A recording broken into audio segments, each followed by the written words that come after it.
So to get us started, we have a video greeting, in part in song, by Irish singer and songwriter Noirn.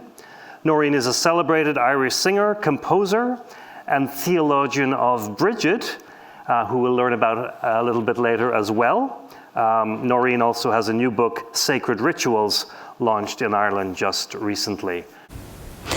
Gymeni Dív, a cháid a chuin, a machanson, ag Learlan Fabri, Boston. Dear friends, gathered over there in the Public Library of Boston.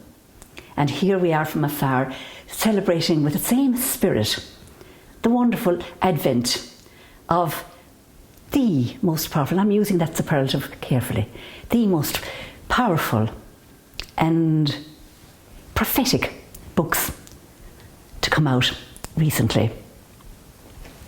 In Irish we say something is ag bura when it is bursting forth, when something is shimmering there.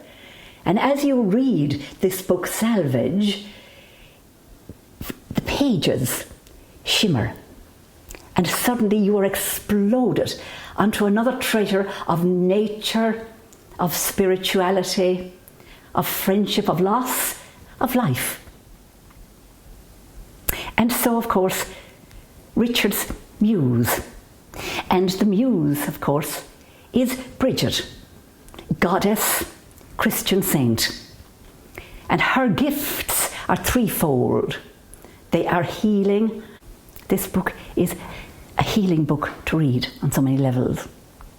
On Smith's craft, which is the art of creating, of moulding together. And so this book is beautifully crafted and moulded. And in so doing so, it crafts and moulds each reader, each of our brains, each of our psyches. But most importantly, Bridget, goddess and Christian saint, is patron, or I should say matron, of poetry. And so this book is pure poetry. So important that we are also celebrating it at this time of Samhain, one of our great 4 Celtic feasts. And this is a time too when we communicate with those who have gone before us and with those in the invisible world. So I want to sing a song associated with Bridget. This is Gawain Multa Brida. I sing the praises of Bridget, a song we learn in school. And we know when the 1st of February comes, Lála Brida, the day of Bridget, it is springtime. And so we usher in that springtime in our hearts in the midst of Samhain.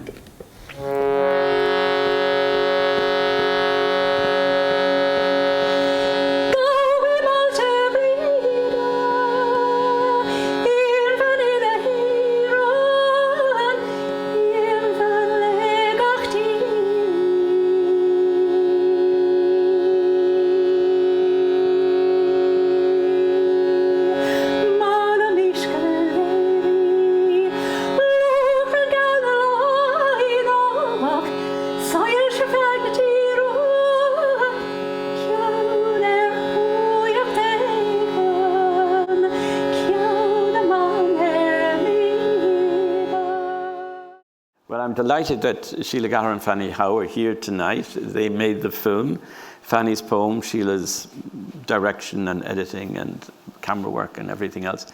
And it was set in part on the island, as you'll see. And Noirn is in it with candles flaming in her hair, a very kind of Samhain moment, Halloween moment. And it's the different manifestations of Bridget, because Bridget manifests in many, many ways, like Christ, you know, plays in 10,000 faces and places, as Jared Manny Hopkins says. And that's true of Bridget.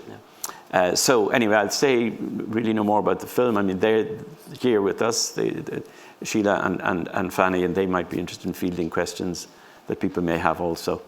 So off we go.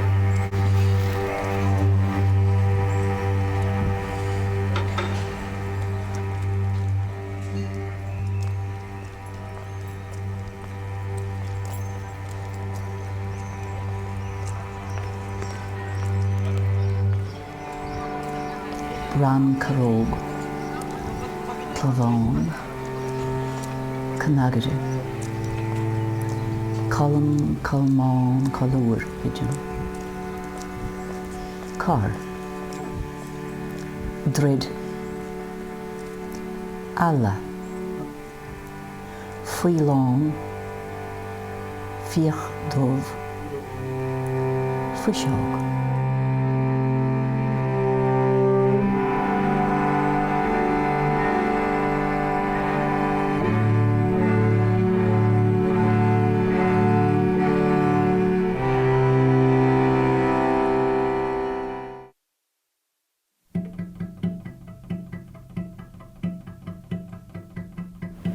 Not long before this story began, the Irish Sea was a freshwater lake, and the first humans crossed a land bridge that was only a thin bar of ice from Britain. The sun raced over the icy hills of Ireland. And out of the melting water came maidenhair fern, sandwort, eyebright, fleabane, orchid, saxifrage, St. Patrick's cabbage, blue-eyed grass, a single strawberry tree, and salmon, with all of their names. There were gods and goddesses fading away with the ice and into the lakes, and the animals who became them. There were shepherds and slaves to take care of the cows and lambs. Many of the slaves were children. Into all this, a baby was born as a slave to her father. Her mother was a slave too and sent far away when her child was born.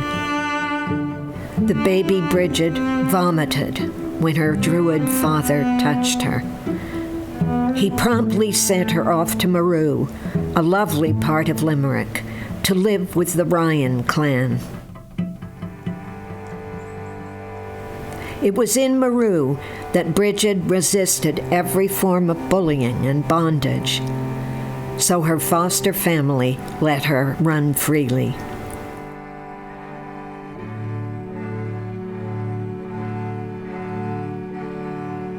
Off to the oak woods she went. There she began her studies. She learned to read from the shapes of twigs and stones and rushing water, lily pads and fish. She traced a map of the woods of Maru on the shell of a turtle. She smeared dyes on her finger from lupin, bluebells, and violet, then wet them with a drop of dew into loops and circles. She saw eyes in everything, and eternity in the lives of bees and songbirds. The blackbird sang ecstatic melodies in the evening, her chosen time. She felt she was always being observed and accompanied. When it was frosty, the day was pinched and dark, like the shadows inside a cloak.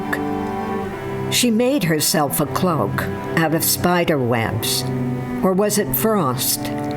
It could stretch all the way to the moon. She was a girl in a headscarf who lived like an animal in the safety of night and shadow. She followed the workhorse that carried the milk pails to the booley with her hand on his foreleg. Tribes inhabited the woodlands where she roamed, and she fled every male one of them coming through the trees. This Bridget lived in the 5th century when people were writing poetry and screeds.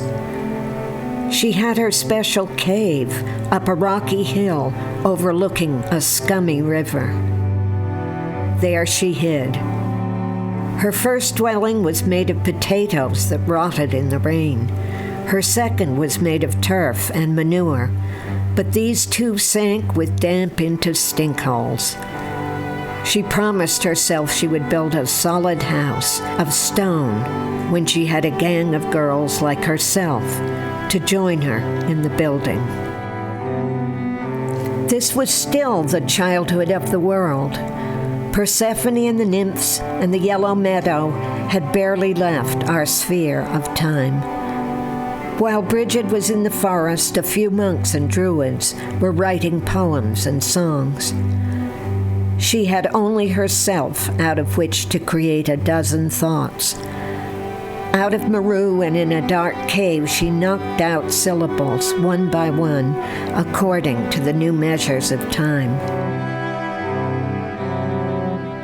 Air was magic, whipping people away over the sea and land, never to be seen again. Brendan set sail on his raft, and Columkill wept, leaving Ireland, and disappeared. There were several Bridgets by the time she was 10 and ready to leave Meru. They multiplied through the shafts of air, one going one way, another going another, here and there around the countryside. All the Bridgets were able to break through barriers of light and night to be in many towns at once. One put her finger in water and it became a well. One began as a rivulet and turned into an island shaped like a rabbit. One Bridget could not give up her love for butter, and another traveled on clouds to look for her mother. Another twisted straw into crosses, and another lived on beeswax and honey. One became honey, one became butter, one became a cloud, and another a mother. The child Bridget of Meru lived off alone and slept on hay at night. She liked men called Patrick when they were monks and shepherds, but basically she was an original, an invisible girl. She still haunts a little grove of trees in Meru, but only children know it. Galván, Uller, Lacha, an Londov, an Chéirseo.